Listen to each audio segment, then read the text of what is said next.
Okay, hello students. Today we will learn how to change the WH type interrogative sentence of present definite tense into passive voice. So first you all write here the heading note. पहले यहाँ लिखिए note and then we will write the rules of changing the interrogative sentence of WH type into passive voice. So if the interrogative sentence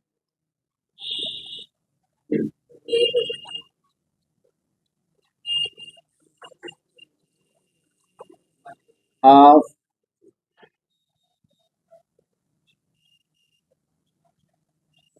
present indefinite tense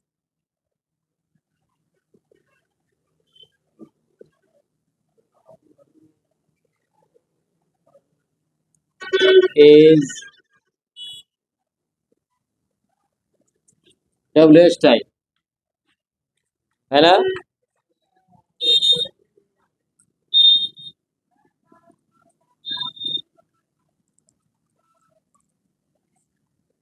To change it into passive voice, we first bring the same question word.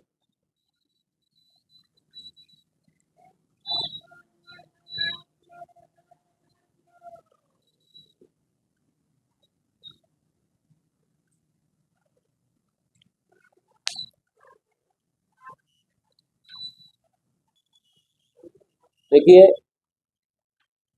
पिछले video में आप लोगों ने yes no type interrogative sentence को present definite tense के yes no type interrogative sentence को passive voice में बदलना सीखा।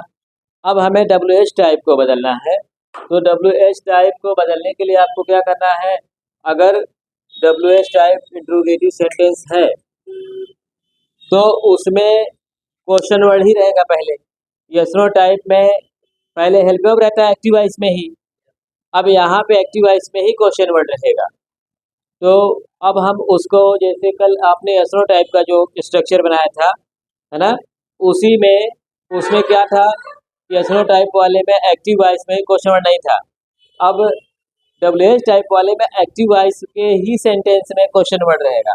तो पहले आप उसी क्वेश्चन वर्ड को यहाँ लिख देंगे, है ना।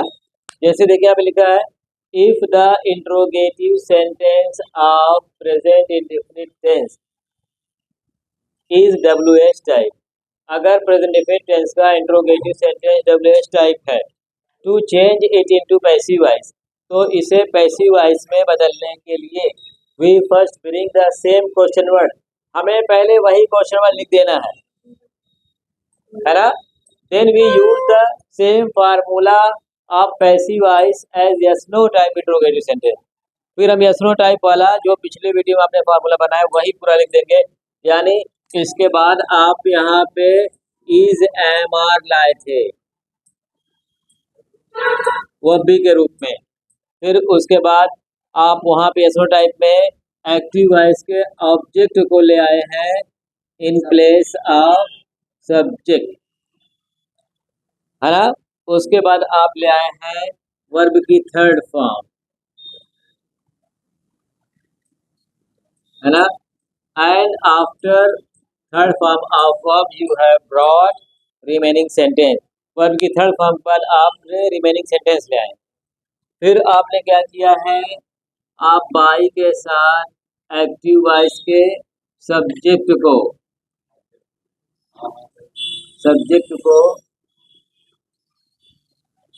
ऑब्जेक्ट के रूप में लाए, है ना।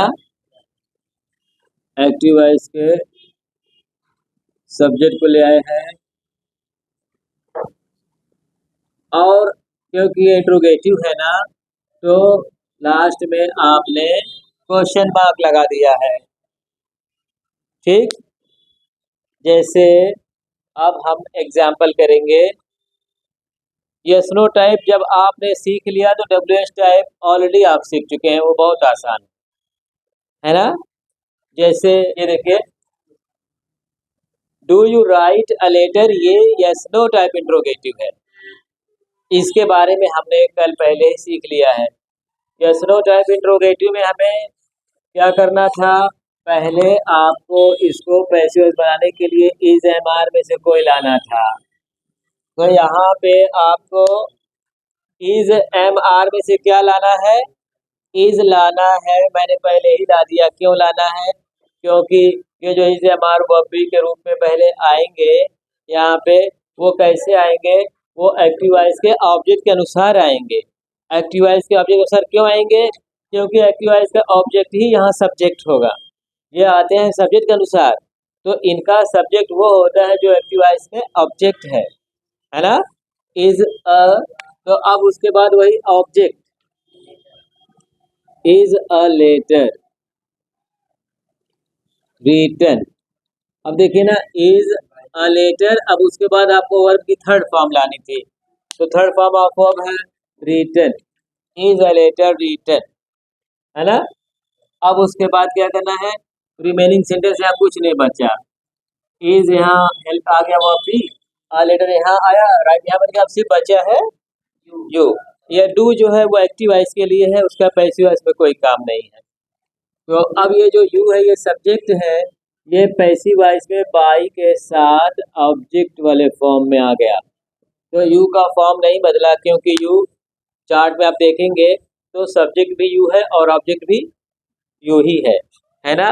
तो do you write a letter, क्या तुम एक पत्र लिखते हो, तो is a letter written by you, क्या तुम्हारे द्वारा एक पत्र लिखा जाता है। ये तो यस नो टाइप हुआ। अब हम लोग आते हैं डब्ल्यू एच टाइप पे। ये तो आप पहले से ही जानते हैं, आपने पहले ही सीख लिया है। अब ये हो गया डब्ल्यू एच टाइप का मतलब है क्वेश्चन वर्ड से। व्हेन डज राधा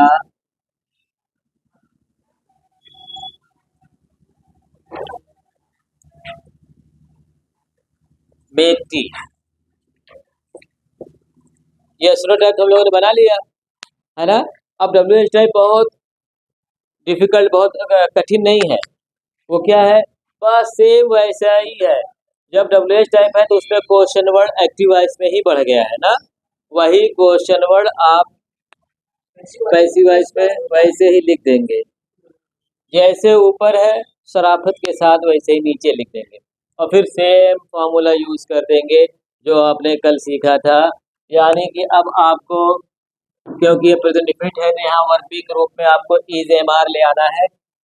तो इज एम आर लाने के लिए आप देखेंगे कि एक्टिव वॉइस का ऑब्जेक्ट कौन है, तो पता चला एक्टिव वॉइस ऑब्जेक्ट कौन है, टी है ना। ऑब्जेक्ट कहते हैं जिसपे काम का असर पड़े, काम का असर टी पे पड़ रहा है, तो टी के लिए आपको क्या लाना है, इज ले आना है। व्हेन इज, अब वही ऑब्जेक्ट ले आना है जिसके लिए आप इज ले आए हैं, व्हेन इज टी। अब उसके बाद क्या लाना है, वर्ब की थर्ड फॉर्म लानी है। मेक का थर्ड फॉर्म क्या हो जाएगा, made. When is T made, है ना। When is T made by, by के बाद आपको एक्टिव वॉइस में जो सब्जेक्ट है वो ले आ देना है ऑब्जेक्ट जगह पे, है ना। क्लियर, बैठो। अब देखिए तीसरा एग्जांपल लिखते हैं हम लोग। Y do they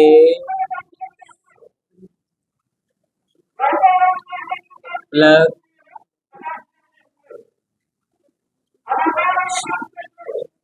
fruits from the tree? Why do they pluck fruits from the tree? वे लोग पेड़ से फल क्यों तोड़ते हैं, है ना। तो अभी क्या करना है, आपको पहले वही क्वेश्चन वर्ड लिख देना है, बस और कुछ नहीं करना है। तो यहाँ पे क्वेश्चन वर्ड क्या है, वाई है। वाई आपने यहाँ पे लिख दिया। अब उसके बाद आपको क्या करना है, आपको इज एम आर ले आना है। इज एम आर किसके अनुसार आएगा, तो ऑब्जेक्ट के अनुसार आएगा। तो इसमें एक्टिव वॉइस में जो ऑब्जेक्ट है वो कौन है, फ्रूट्स है, ये है ना। तो फ्रूट्स प्लूरल है, तो वाई आर, फिर आर के बाद वही object in the form of subject, why are fruits, है ना। अब यहाँ पे वाई आर फ्रूट्स, अब यहाँ पे जो वर्ब है उसका थर्ड फॉर्म, वर्ब कौन है, प्लग है, प्लग का थर्ड फॉर्म क्या हो जाएगा, plucked, why are fruits plucked, है ना, वाई आर फ्रूट्स प्लग्ड। अब रिमेनिंग सेंटेंस यहाँ पे है, from the tree, why are fruits from the tree, है ना। अब हम बाई के साथ ले आएंगे सब्जेक्ट, अब हम लाएंगे बाई के साथ एक्टिव वॉइस के सब्जेक्ट को, तो एक्टिव वॉइस में सब्जेक्ट कौन है, दे है, दे को ले आएंगे हम in the form of object, दे का ऑब्जेक्ट वाला रूप क्या होगा, पैसिव वॉइस में ये ऑब्जेक्ट जगह पे जब सब्जेक्ट आएगा तो ऑब्जेक्ट के रूप में भी हो जाएगा। Why do they pluck fruits from the tree, वे लोग पेड़ से फल क्यों तोड़ते हैं, why are fruits plucked from the tree by them, उनके द्वारा पेड़ से फलों को क्यों तोड़ा जाता है ना। वन मोर एग्जाम्पल,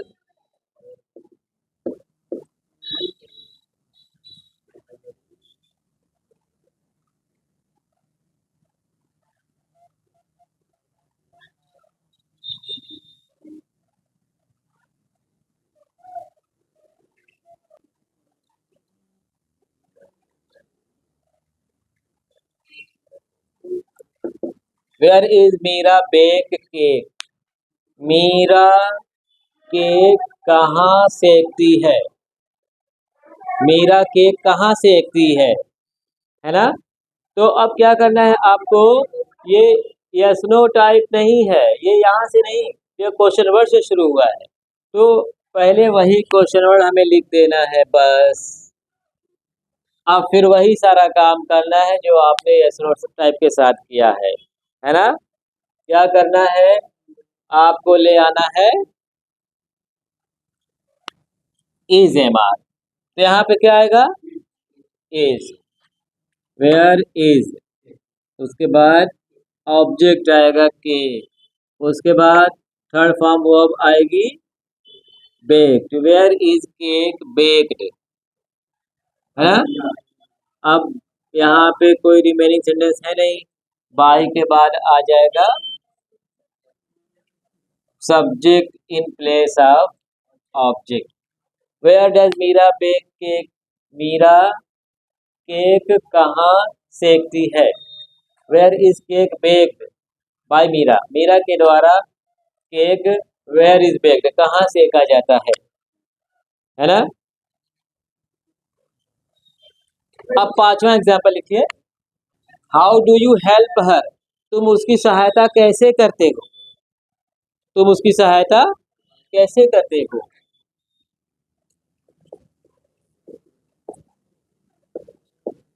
है ना। तो अब हमें इसको बनाना है पैसिव वॉइस, तो सबसे पहले क्या करेंगे आप ही लोग बताइए, पहले हम ले आएंगे वही क्वेश्चन वर्ड यहाँ लिख दिए, अब क्या करेंगे, इज एम आर में से यहाँ पे किसको लाना चाहिए, हमें इज को लाना पड़ेगा, क्योंकि यहाँ पे ऑब्जेक्ट हर है, और हर यहाँ पे सब्जेक्ट बनेगी ना, तो हर जो है सब्जेक्ट बनेगी क्या बन जाएगा, शी बन जाएगी हर, तो शी सिंगुलर होती है, तो उसके लिए हमें यहाँ पे लाना है इज, फिर इसी हर को कर देना है शी, हाउ इज शी, अब शी के बाद वाली जगह किसकी है, थर्ड फॉर्म ऑफ वर्ब की है ना, हाउ इज शी हेल्प्ड, है ना बाई के साथ अब एक्टिव वॉइस का सब्जेक्ट आएगा। What is the subject of active voice here? You. You आ जाएगा यहाँ पे।